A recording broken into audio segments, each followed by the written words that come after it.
Undersecretary Leon Forrest III, Chairman and CEO of the National Youth Commission, Your Excellencies, distinguished government representatives, my fellow youth delegates, members and staff of the Asian Development Bank and Plan International, ladies and gentlemen. For the past 2 years, the Asian Development Bank have gathered leading experts, policymakers and government officials for the Skills Development Forum, aimed to build a dialogue platform on skills development in the Asia-Pacific region. We would like to congratulate first the ADB for this third gathering of esteemed experts and policymakers from across the region. We implore you to believe in the youth sector's potential to contribute in policy creation. We implore you to listen to what the youth have to say and to take our call to action seriously. So today, as we commence the third annual International Skills Development Forum, allow me to first express our sincerest gratitude for including the youth sector for the first time to participate, to be heard, to be given a platform to raise our voices, and most importantly, to be understood. Thank you for recognizing the potential to contribute to the ongoing discourse on the issues of unemployment and skills development. We hope that you will take an opportunity to network, learn, and share ideas with the youth here today and for the coming days. Global statistics show that the population of those between 10 to 24 years of age has now reached 1.8 billion. That 50% of the youth population of working age are unemployed. That as many as 60% of young persons in developing regions are either without work, not studying, or engaged in irregular employment. According to the International Labour Organization, as many as 8 out of 10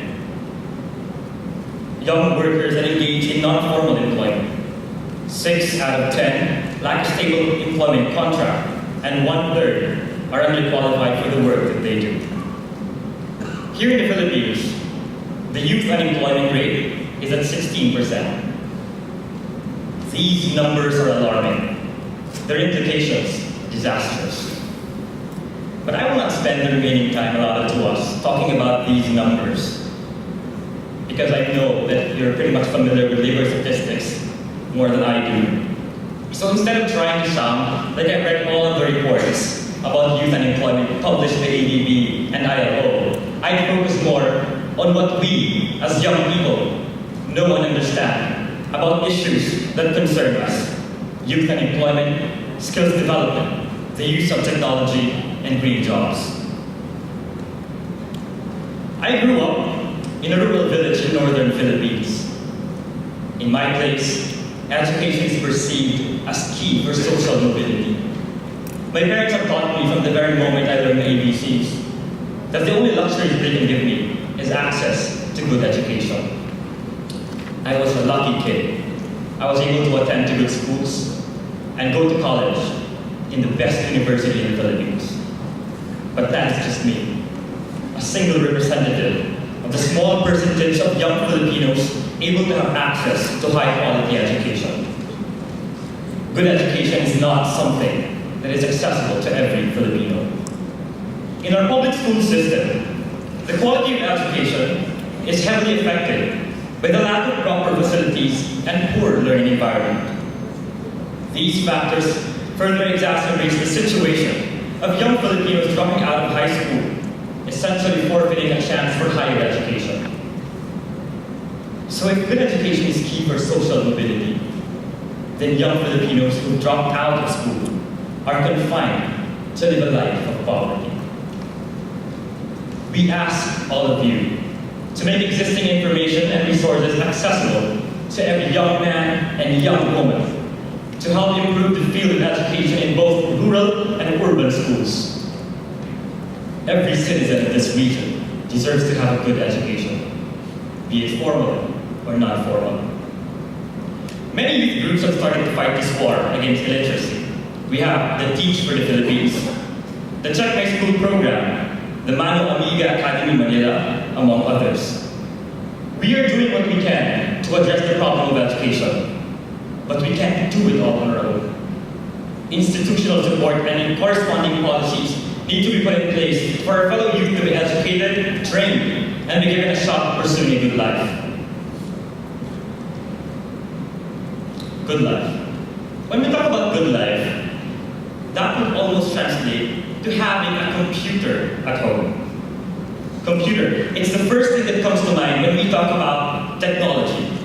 The computer is a physical representation of technological innovation, and now it has become social status of a family's standard of living.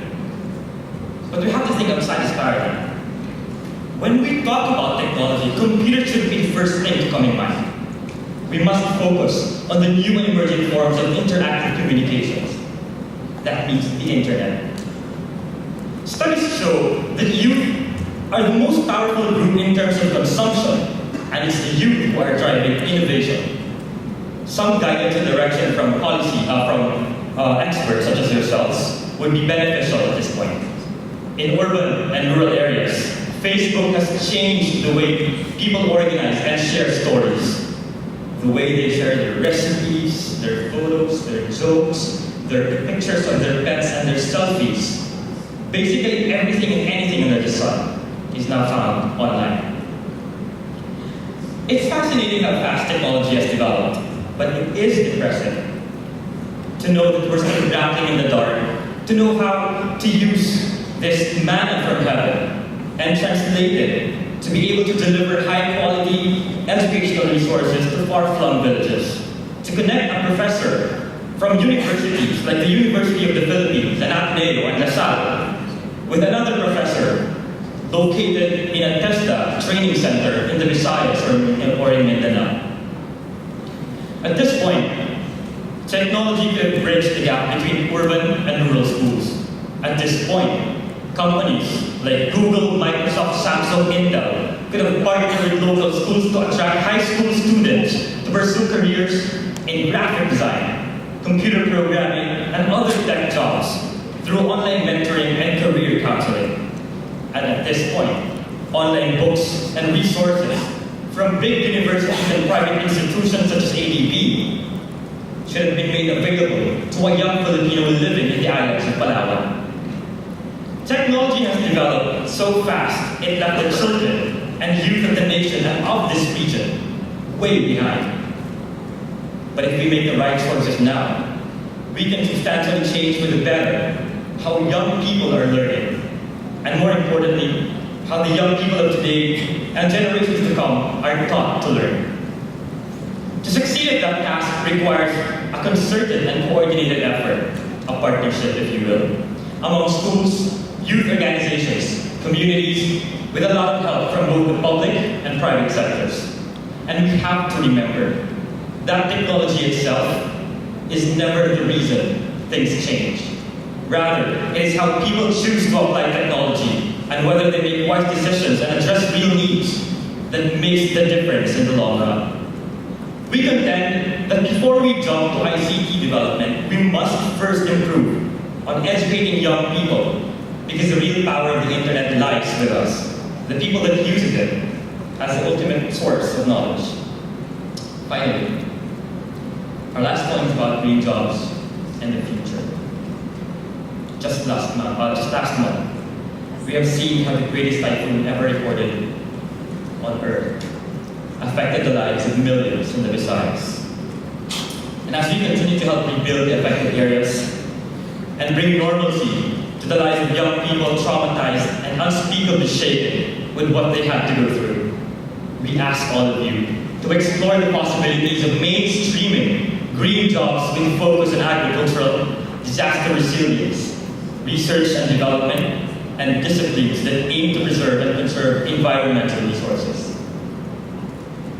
We recognize and understand that there is no one-size-fits-all approach to the problem of youth unemployment.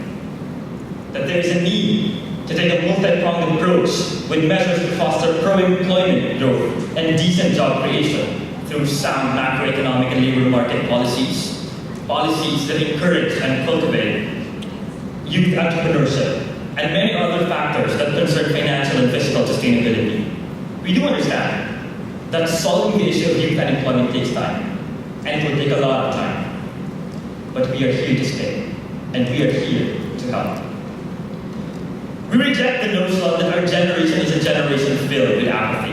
We reject the notion that the youth cannot help in shaping the future. We reject the notion that young people cannot secure the future. Today, we ask all of you to act, to directly address the challenges of the modern times, and to continuously find and implement out-of-the-box solutions. Today, we hope to move towards a more inclusive approach of having the youth sector more involved in policy making and program implementation on issues that directly affects us. Today, we hope to start working together. We are excited to begin this work, and we hope you are too, because we believe that side by side, we can win this battle. Thank you, and good morning.